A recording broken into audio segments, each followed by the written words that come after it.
bismillaahi raxmaani raxiim salaamullaahi calaykum idilhaantiin ba dhammaan daawadayaasha qiimaha iyo qadarinta inaga mudan oo kusoo dhawaada janalka Ansan Media oo aad hore uga barateen barnaamijyo qiime leh oo idin soo jiita sida xigmado, sheekooyin iyo barnaamijyo bulshada waxtar u leh. Maadaama aan nahay gruubka Ansan Media, waxaan jeclaysanay in aan wejiyada hore kula dhaqmi jirnay ama qaabka hore barnaamijyadan usoo gudbin jirnay wax yar isbeddel aan ku samayno. Waxaan rabnaa inaan hadda idiin soo gudbino muuqaalo gaagaaban ama kooban oo ka hadli doono su'aalo iyo jawaabo iyo weliba sheekooyin xigmadeysan oo bulshadeena waxtar u leh.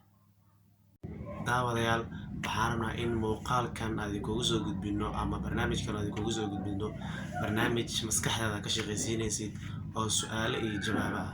dabcan ilaa 5 su'aal 4 su'aal ama 6 su'aal hadba inta waqtiga wayna isweydiin doonaa. su'aal kastana 5 ilbiriqsi kadib jawaabteeda anaga bixin doono. su'aaluhu aad bay u fududaan doonaan.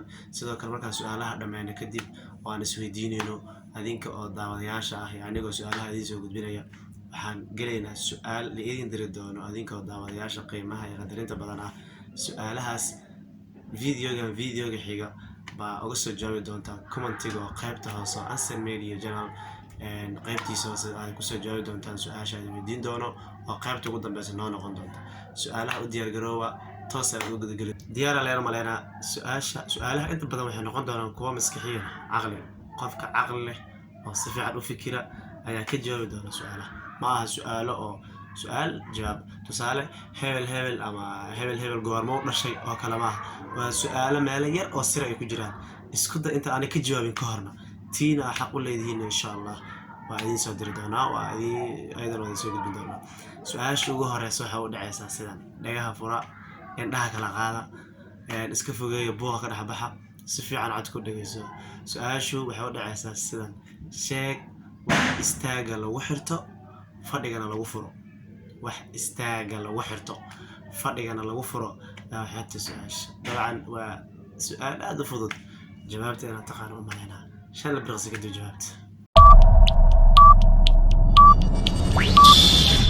10, 9, 8, 7, 6, 5, 4, 3, 2, 1, 0.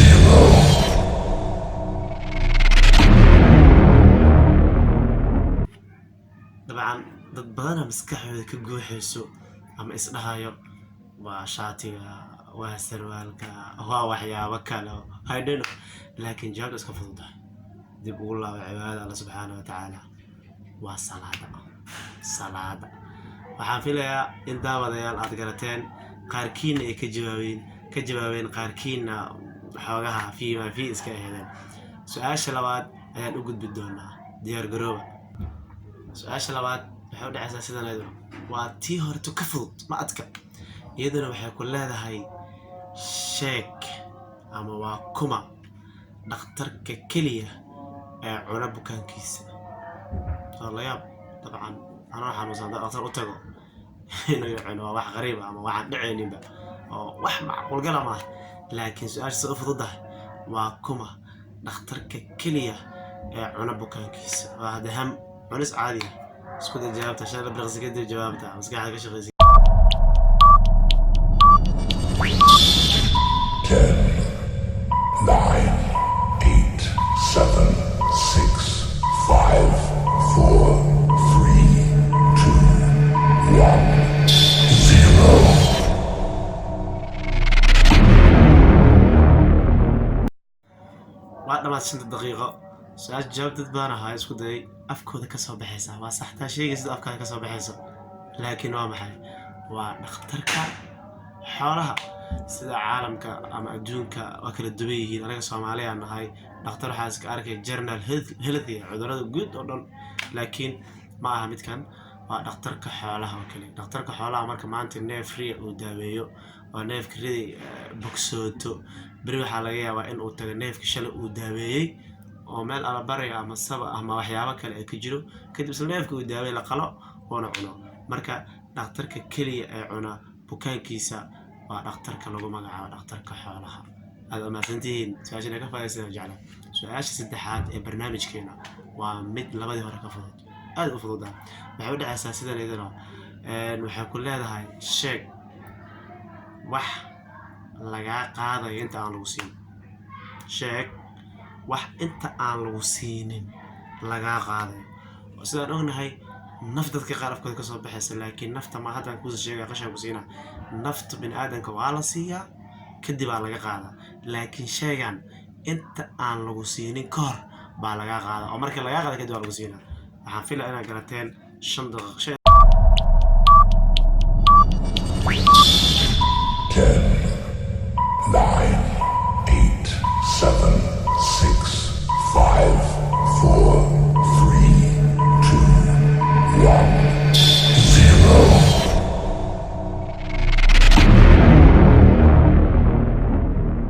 Dadbaan isku day jawaabta saxda ahna waa dadkii uga jawaabay ama maskaxda ka guuxaysay sawirka sida caadiga ah marka laga qaado kadib waa lagu siinaa, laakiin intaan laga qaadin ka hor waxba lagama hayo laguma siinayo. waxaan filayaa inaad garateen badankiin oo su'aashii ahayd sheeg wax lagu siinayo inta wax laga qaadayo inta aan lagu siinin ka hor. marka waa sawirka aad ma sitid. su'aasha afraad ee barnaamijkeena waxay noqonaysaa si fiican u fikir. waa su'aal aad u fudud, way dheer tahay, laakiin jawaabteedu waxay u baahan tahay dadka cilmiga si fiican u yaqaan diinta islaamka. dad taqaano waa ka jawaabi kartaa. ma adka. waxay leedahay su'aashu gabar ayaa waxa ay tiri wiil walaalkay ah oo hooyaday iyo aabahay ay dhaleen oo jooga ayaan doonayaa inaan guursado. haddaba guurkaasi ma sax baa mise waa qalad? waa su'aal adag. aan ku celiyo. gabar ayaa waxa ay tiri wiil walaalkay ah oo hooyaday iyo aabahay dhaleen oo jooga ayaan doonayaa inaan guursado. haddaba guurkaas ma sax baa mise waa qalad? والله دنك فقه إسلام كما دين إسلام مسألة واحد شن البرغز كده مسكح هذا ها أما ما يقول جوابها، لكن سبب أنا صعته سوس الله ضلنا. 10, 9, 8, 7, 6, 5, 4, 3, 2, 1, 0.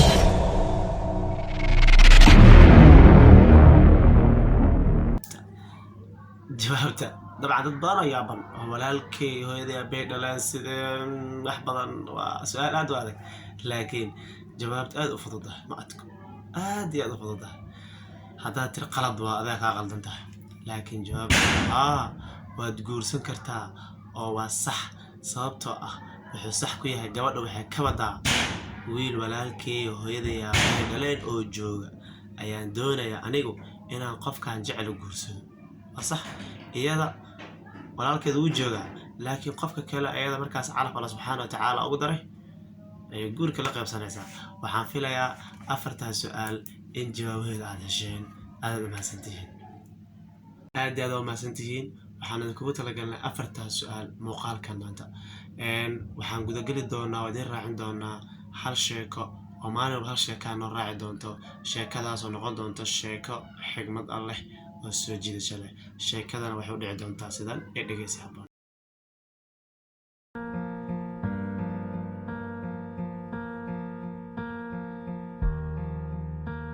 wuxuu si aad u jeclaa xaaskiisa. waxay haysteen 2 caruur ah. wax kasta uu awoodo uu siin jiray, balse xaaskiisu marnaba maqsuud kuma ahayn. inkastoo ninka uusan taajir ahayn, haddana wuxuu la wadaagi jiray wax kasta uu heli karay. hadduu u soo iibiyo dhar, waxay ku oran jirtay waxaan waa wax liita oo mar hore laga baxay. ninku wuu u dhoola cadeyn jiray xaaskiisa, wuxuuna kor u oran jiray maalin ayaan taajir noqon doonaa, waxaana ku iibin doonaa dhammaan waxyaabaha qaaliga aad u baahan tahay. haweeneydu marnaba telefoonka ma wici jirin ilaa mar ay wax ka codsanaysa mooye. haddii uusan fulin karin codsigeeda, waxa kaliya ay sameyn jirtay waa in ay muranto maalmo, mararka qaarna la dagaalanto. galab isagoo shaqadiisii ka soo rawaxay ayuu soo iibiyay 1 kiilo oo hilib ah, isagoo faraxsan oo isleh xaaskaaga ka yaabi maanta oo caawa si fiican reerka u casheeyo. markuu gaaray gurigii oo xaaskiisii tusay ayay ku tiri nin baad iska dhigaysaa oo 1 kiilo oo hilib ayaad guriga keenaysaa, masaliid baa taal iyo wax kale oo lagu daro. kadibna bannaanka ayay ku tuurtay hilibkii. ninkii aad buu u carooday, balse wuu isdejiyey, wuxuuna is yiri marnaba hoos ha u dhigin jaceylka aad reerkaaga u qabto. maalin ayuu xanuun badan ka dareemay cagta ama lugta bidix, kadibna buro weyn ayaa ka soo baxday. 3 bilood kadib markii ay aad u weynaatay xanuunkiina ku batay ayuu isbitaalka tegay, waxaana laga helay cudurka kansarka. wuxuu ahaa sabool aan awoodin daryeel caafimaad oo wanaagsan. inkasta oo aad u xanuunsanaa, haddana wuxuu isku dayay wax kasta oo uu awoodo inuu reerkiisa quudiyo. 2 sano kadib xaaladiisii way ka sii dartay, waxaana la dhigay isbitaalka. lugtii ayaa qalliin looga sameeyey, laakiin nasiib darro waxay ahayd xilli dambe. fayraskii wuxuu saameeyey jirkiisii oo dhan, lugtiina waa laga jaray. wuxuu u yeeray xaaskiisii si uu la dardaarmo, wuxuuna ku yiri xanaane oo daryeel carruurta.